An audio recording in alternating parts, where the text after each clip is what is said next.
अस्सलाम वालेकुम, cyber boom lab here. और आज हम ये देखेंगे कि एक्सेप्शन एंड हैंडलिंग क्या होती है, exception and handling build in किस तरह के होते हैं और एक्सेप्शनल हैंडलिंग्स हम खुद से कैसे क्रिएट कर सकते हैं और एक्सेप्शनल हैंडलिंग का मेन अप्रोच क्या होगा।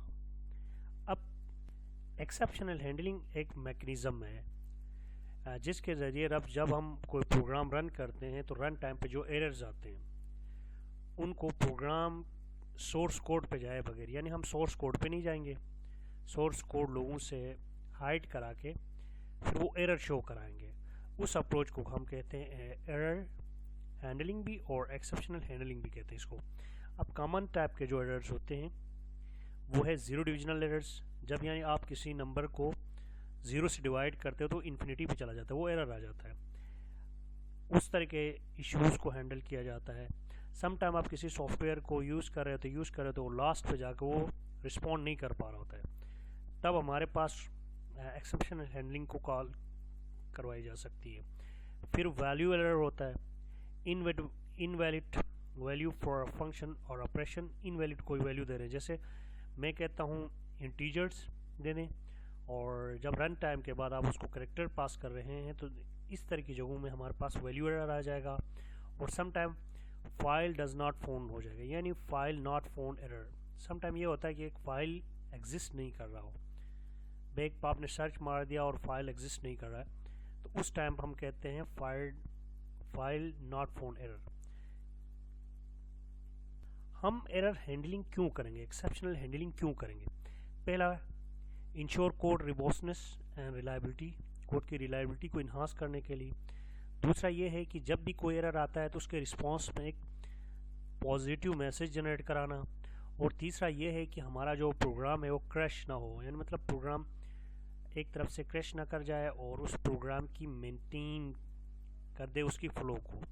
जो प्रोग्राम की एक अप्रोच है, एक मेथड है, उसी हिसाब से वो आगे चलता रहे।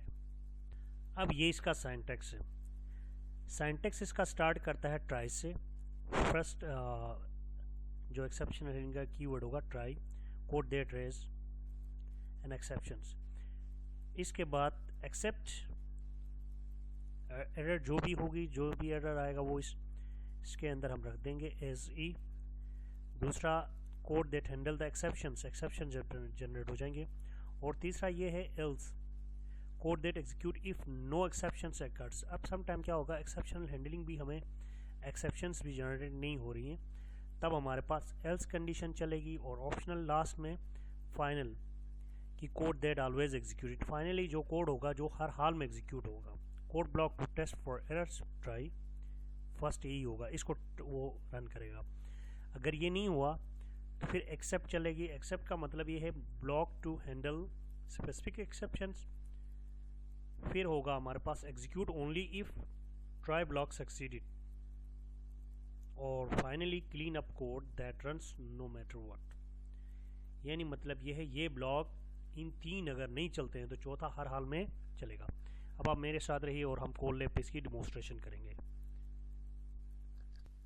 अब हम कोड लैब पे आ चुके हैं और यहाँ पर हम इसको डिमोन्स्ट्रेट करेंगे। अब हम कोड लैब पे आ चुके हैं। सबसे पहले मैं एक वेरिएबल क्रिएट करता हूँ m इक्वल टू इंट। ये इंट हम क्यों लिखते हैं, इसके ऊपर एक लेक्चर पूरा बन चुका है। Input enter the number, enter the numerator,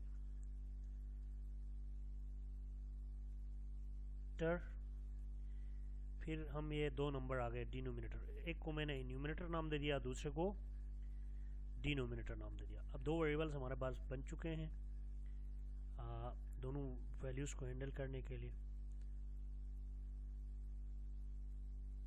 let's see.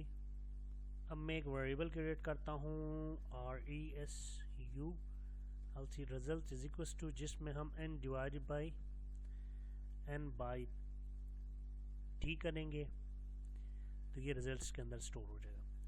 यहाँ तक आपको समझ आएगा। देखिए फर्स्ट वैल्यू 12 दे दिया मैंने और सेकंड वैल्यू मैंने 0 दे दी, तो ये देखें ये एरर दे रहा है। तो यहाँ पे एरर जनरेट हो गया। मीन्स ये है कि ये सोर्स कोड पे जा रहा है, 0 डिवीजन एरर आ रहा है इस पर। अब हमने क्या करना है, इसको हैंडल करना है। सबसे पहले हमारे पास आएगा ट्राई ब्लॉक। सबसे पहले हमारे पास आ रहा है तो ट्राई ब्लॉक, तो मैं इस ट्राई ब्लॉक को इसके टॉप पे लेके जाता हूँ, क्योंकि TRY ट्राई, ये हमारा आया ट्राई ब्लॉक। ये इसके अंदर इंडेंटेशंस का इशू है, तो मैं इसको बैक कर रहा हूँ ताकि एरर रिमूव हो जाए। और इसको भी हम बैक करके लेके जाते हैं रिजल्ट को। अब हम यहाँ पे लिखते हैं एक्सेप्शन। ठीक, एक्सेप्शंस के अंदर हमारे पास कौन सा एरर जनरेट होगा, यहाँ पे जो एरर जनरेट हो रहा है वो 0 डिविजनल एरर जनरेट हो रहा है। मैं इसको कॉपी करता हूँ यहाँ से, इसको लेके जाते हैं इधर, कंट्रोल V एरर। अब यहाँ पर हम लिखते हैं print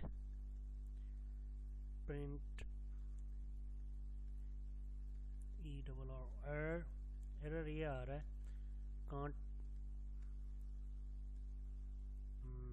not be divide by 0। ये एक एरर आ गया इसके अंदर। अब हम इसको हैंडल करने की कोशिश कर रहे थे, तो ये सेकंड ऑप्शन, ये देखें। अब मैं 12/0 करता हूँ, तो ये देखें अब इसने इस एरर हैंडल हो चुका है। यहाँ पे ये कह रहा है कांट बी डिवाइड बाय 0। अब नेक्स्ट मैं यूज़ कर लाता हूँ EXCEP एक्सेप्ट। उसके अंदर था वैल्यू एरर, सॉरी ये वैल्यू एरर। अब वैल्यू एरर अगर आता है तो इसने क्या कर देना है, फिर इसको कहना चाहिए print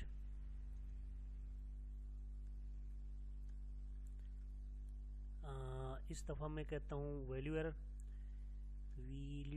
value ERR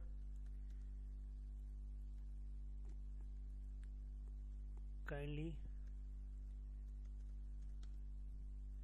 enter only valid numbers। फिर इसके बाद आएगा एल्स, रिजल्ट्स प्रिंट रिजल्ट हो जाएगा, और एंड लास्ट में हमारे पास प्रोग्राम ही हम टर्मिनेट करते थे। ये हमारे पास एक कोड हो गया जिसके अंदर ट्राई ब्लॉक भी आ गया, एक्सेप्शनल के 2 ब्लॉक्स आ गए, एल्स का एक ब्लॉक आया, और फाइनली एक ब्लॉक आ गया। तो लेट्स सी, इसको रन करते हैं। हम रन किया है, ज़रा देखें। रन करके फर्स्ट में कहता हूँ 12/10, तो इसने दे दिया रिजल्ट 1.2 एंड प्रोग्राम, यानी मतलब है फाइनली भी रन हो चुकी है और एल्स कंडीशन भी रन हो चुकी है इसके अंदर, क्योंकि इसके अंदर प्रिंट रिजल्ट और यहाँ से हमारा जो रिजल्ट है वो फाइनली इस पर प्रिंट हो चुका है। अब मैं दूसरा ऑप्शन रन करता हूँ, उसको वंस अगेन आई रन। अब इस दफ़ा मैं इसको देता हूँ 13/0, और इस दफ़ा ये कहेगा error can not be divide by 0, 0 से डिवाइड नहीं कर सकते हैं। एंड फाइनली इसने रन कर दिया फाइनली को। अब नेक्स्ट इस दफ़ा मैं पास करता हूँ इसको एक कैरेक्टर, देखें मैंने क्यूब पास कर दिया इसको, और ये कहता है देखिए kindly inter only valid numbers. अब मैं पहले क्या करता हूँ, वैलिड नंबर्स पास, यानी ये वाली एक्सेप्शन चली है जिसमें हमने इंटीजर्स गलत दिए। अब मैं देता हूँ इसको P, ये देखें वंस अगेन ये वाली कंडीशन चली है, कहता है कि ओनली इंटीजर्स रिक्वायर्ड है। मतलब यहाँ पर अगर मैं मैसेज यहीं शो करता तो ये ओनली इंटीजर्स कह देता। ये थी हमारे पास ट्राई कैच ब्लॉक, और इसके ज़रिए हम एरर्स को हैंडल कर लेते हैं, और इट्स सबसे बेस्ट किस्म का मैकेनिज़्म है, स्पेशली जब हम डेटाबेस कनेक्टिविटीज़ करते या हम डेटा को किसी ग्रिड्स के ऊपर लेकर आते हैं, तो उस टाइम पे ये अप्रोच बहुत बेस्ट है। और आज के लिए मेरे ख्याल में इतना काफ़ी है। नेक्स्ट लेक्चर पे इंशाल्लाह मिलेंगे। थैंक यू, अल्लाह हाफ़िज़।